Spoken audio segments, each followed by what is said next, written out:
and welcome to Council wRap. I'm Wes Decker, joined by Neighborhood Services Manager Paul Fulk. Paul, certainly you had, I guess, what was the hot topic of the afternoon as it relates to the council meeting.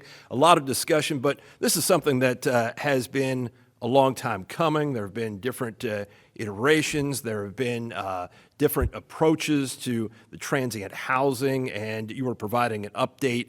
Can you just kind of give us a general overview of what it is that was being discussed? Because to me, it got a little bit cumbersome. It went in a lot of different directions. There's a lot of ground to cover, but kind of sum up exactly what you were presenting. Right, like you had mentioned, it went through a lot of iterations. It started in 2017, actually, discussions with the council and different administrations, and passed in 2023. So there's 6 years of discussions on trying to develop this ordinance. And it was passed in July of 2023, and so we had to conduct all the inspections of the transient housing facilities, mostly the hotels, to determine what type of tier status that they would fall into as far as their code violations per room, to see if it was something that would be regularly inspected or once every 3 years. So those were the inspections of the facility, and then also the training components of the ordinance. Remind me a little bit of what the goal is relative to the ordinance or the goals. I think there's more than one, and I think we sort of learned that in the discussion as it went off on some different tangents. Mm-hmm. But what specifically are we trying to achieve with this ordinance, and then with what you presented here this afternoon?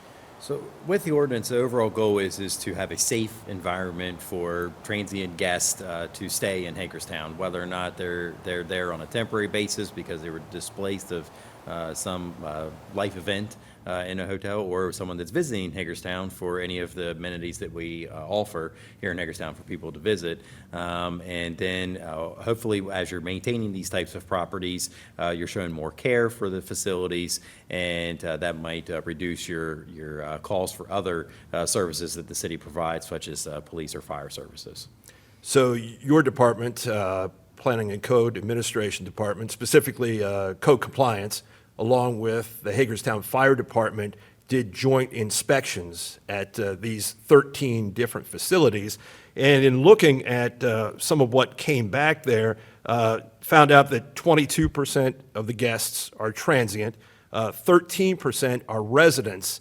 So I guess my question is, and I know each of these facilities is a little bit different in some form or fashion. I think it's fair to say, I mean, they're all their own entity, but at the same time, some of them do things that are different than others. So when you look at those percentages, and I know it's a tough thing to say because I just said they're individuals, but then overall, when you look at those facilities, so what do those numbers tell you? What do you take away from those numbers when you learn those percentages?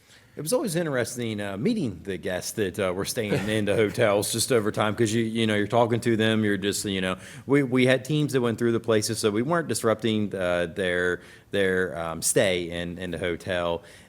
Sometimes we were only in the space for 5 minutes or 6 minutes or so, because we had generally 4 people that were going into a room and a scribe for the room, so there were 5 on a team, and. Sometimes you learn that the people were unfortunately had a fire in their home, were displaced, so they were living there while they were dealing with the insurance situations. Some people were there as a place that they were trying to find a stay for a time period before they could find permanent residency. And then also we had contractors that were staying in the hotels that were working on different projects here in Hagerstown for long-term projects that would stay there for an extended period of time. I don't know about you, but when I've stayed at a hotel, a motel, someplace out of town, I have never experienced a call for service that I am aware of. Because that was one of the things that was discussed later in the meeting, were those calls for service to these hotels. And you look at the number of calls for service that have come in. And again, as council reiterated, that was one of the things that they hoped that the ordinance would help cut down on, meaning, police and emergency calls for service. I've never experienced that. So to hear the number of calls for service, I'm really blown away by that. Maybe I just haven't stayed away from home enough, or I've just been at the really good places. But, I mean, how much of a concern is that from your corner? I mean, all fire departments work very closely together, especially the code administration, police, and fire departments, all dealing with any type of enforcement of Sure. things. I would love to say that I haven't experienced that, but I have experienced where Oh, you've had okay. police calls for services at hotels. I guess I've just been fortunate. Yeah, you have. But, you know, you have those things. You know, let's take an example of, you know, it's very hot out, you don't have air conditioning in your own home, but you could get together with a couple people and rent a hotel room to kind of get that air conditioning feel for the night and stuff there. Which sometimes when you're bringing a group together of people, you could have domestics and situations like that. So sometimes hotels, some may rent to local residents, some may not rent to local residents. And we got reports from some hotels that don't rent to them because it creates domestic situations at a hotel. And that's more or less a choice of management at that point on what type of environment they want to have at their hotel establishment. Okay. Well, I mean, that does sort of qualify that a little bit. It gives me a little bit of understanding of how this could happen. Let's get back to what you found in the inspections. And there were 2,300 violations.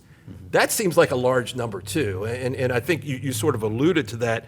And Councilmember Perini asked a question, and it related more to the calls for service. But I want to get back to the violations. Is there a way, or how are they, or are they weighted in some way when you look at assigning a tier to a hotel? I mean, essentially, they sort of earn their own grade, so to speak. But at the same time, when you look at some of these violations, like a smoke or a CO detector, an issue with that versus some of the other things, and they might seem to be a little more serious. So are they weighted in some way or not? No, nothing's weighted. I will say that when we did the code violations per room, how the ordinance is written, and we didn't get into that tonight, there was only the things found in the room. So if we found problems in mechanical rooms, electrical rooms, or in the pool area or something along those lines, that did not get into their total number. That was segregated out, so we only focused on the things that were for the hotel room because we wanted to focus the ordinance on the stay of the hotel. Now, those, not saying those things weren't concerning. We had laundry chutes that would go through a whole hotel that we didn't see the proper ratings on the basically have a device that if it gets too hot, it will close the fire chute basically through the whole hotel. Right. And that we didn't see those ratings on those ones, and basically now that's just a chimney that's through the whole hotel that could put the fire from the first floor all the way to the top floor. Yeah. So we had those types of things that existed, but that didn't go into their room totals. That was separated out. I didn't calculate that in that.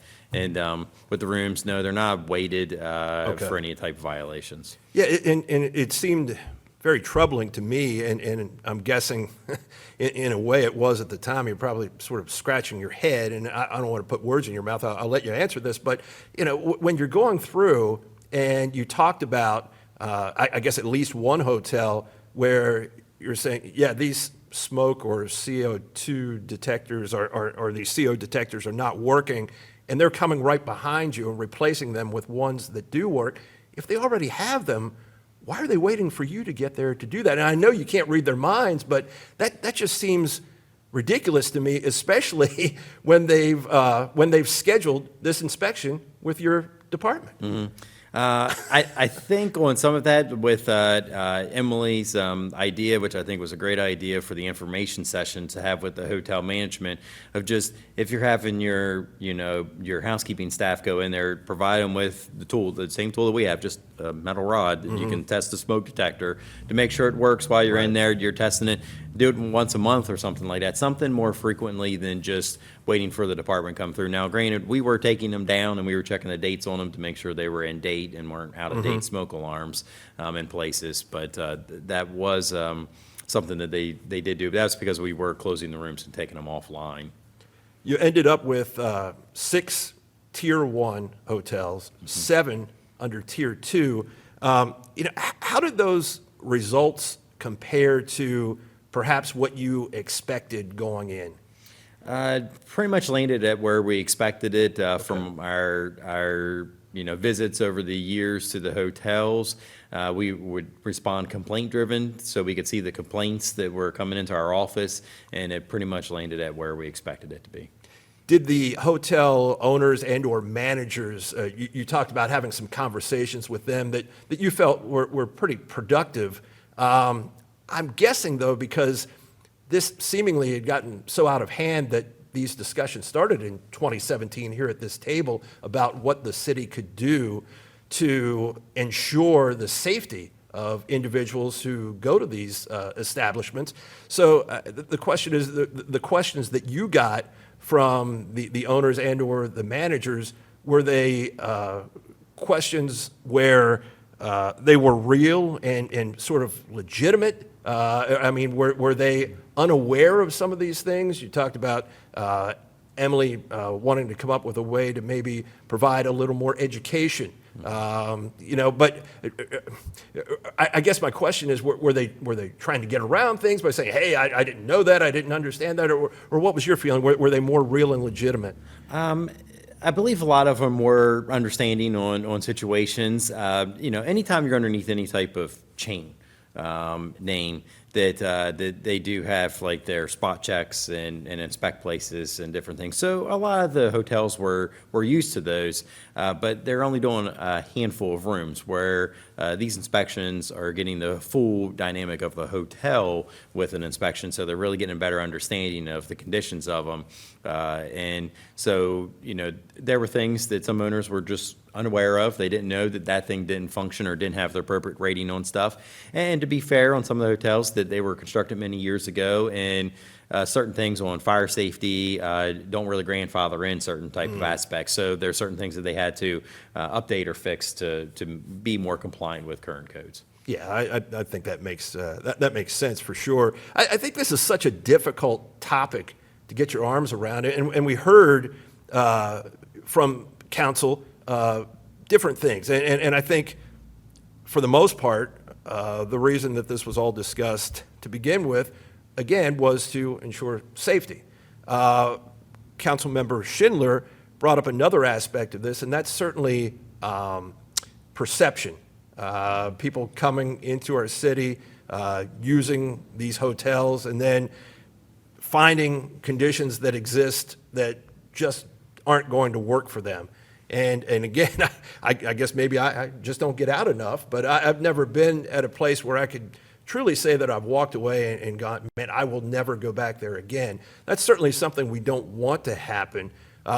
So working with that in mind, how do we make this happen and when I say we, the city as a body who only has so much say? Because then we also hear from like Councilmember McIntyre, who is a business owner who understands from the business side of that how there are expenses and other things that go along with operating your business. So I guess I'm asking you, where do you land in all of that? I mean, the considerations of everything. You certainly have an ordinance where the language is there, but at the same time, how do you work with this? I mean, there's just so much going on, and you can't make everyone happy all the time, but at the same time, you have to find a certain avenue to travel, I guess is what I'm getting at.